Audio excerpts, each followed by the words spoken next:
Buenas noches con todos. Somos el grupo número 9 del que integramos Carlos Calderón, Michelle Buelemasa, Ana Serrano y mi persona, Ámbar Hum. Vamos a empezar con lo que es la teoría del conflicto en salud. La teoría del conflicto es un enfoque sociológico que analiza los conflictos y desigualdades en una sociedad, incluyendo el ámbito de la salud.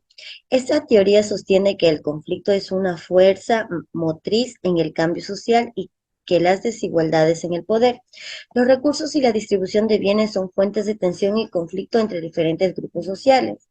También podemos decir que esta teoría analiza las desigualdades que tiene la sociedad en un contexto de accesibilidad de la atención médica, los recursos sanitarios y las condiciones de vida que afectan directamente en la salud de las personas.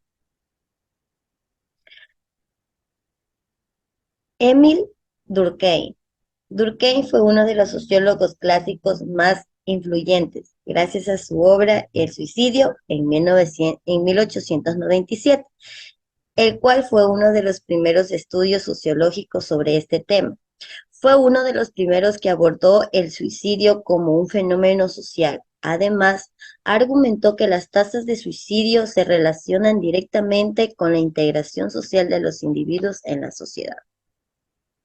Durkheim consideraba que el suicidio era un fenómeno social y no simplemente un acto individual. Sostenía que las tasas de suicidio podían ser explicadas por factores sociales como la integración y la regulación social.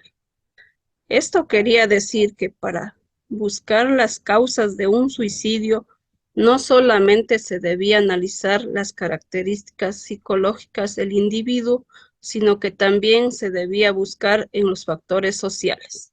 Durkheim clasificó 4 tipos de suicidios, principalmente según su alteración social. Suicidio egoísta. Suicidio egoísta. Este tipo de suicidio ocurre cuando los individuos están insuficientemente integrados en la sociedad.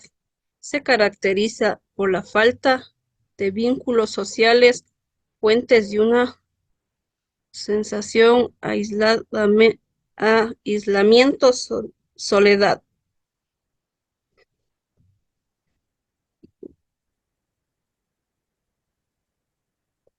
Las personas que experimentan este tipo de suicidios tienden a tener una baja participación social y una débil conexión con los demás. Suicidio altruista. El contraste con el suicidio egoísta. El suicidio altruista ocurre cuando los individuos están excesivamente integrados en la sociedad. En este caso, los individuos están tan ligados a su grupo social que están dispuestos a sacrificarse por él. Es decir, es decir, es el sacrificio de la propia vida para salvar o beneficiar a otros. Suicidio anómico. Este tipo de suicidio se produce en situaciones de desorden social y falta de normas claras. Sucede cuando los individuos se sienten desorientados debido a a cambios rápidos en la estructura social, como crisis económicas o pérdida de valores y creencias tradicionales. La falta de regulación social puede llevar a sentimientos de incertidumbre y desesperanza, aumentando la probabilidad de suicidio. Suicidio fatalista. El suicidio fatalista se produce cuando los individuos experimentan un exceso de regulación y opresión social. Ocurre en situaciones en las que las personas sienten que no tienen control sobre sus vidas debido a restricciones excesivas, lo que puede generar un sentimiento de desesperación y deseo de escapar de su situación. Y para finalizar, hemos concluido que Durkheim, con su enfoque sociológico, ayudó a establecer el estudio del suicidio como un fenómeno social y ha sentado las bases para estudios posteriores sobre este tema. También, la teoría del conflicto es útil al momento de analizar las desigualdades que tiene la población en el acceso de la atención médica y recursos de salud, asimismo la manera de intervenir en estos problemas. El suicidio no simplemente hay que tomarlo como alteraciones psicológicas de un individuo, sino que se debe analizar el contexto social, es decir, los factores sociales y estructurales.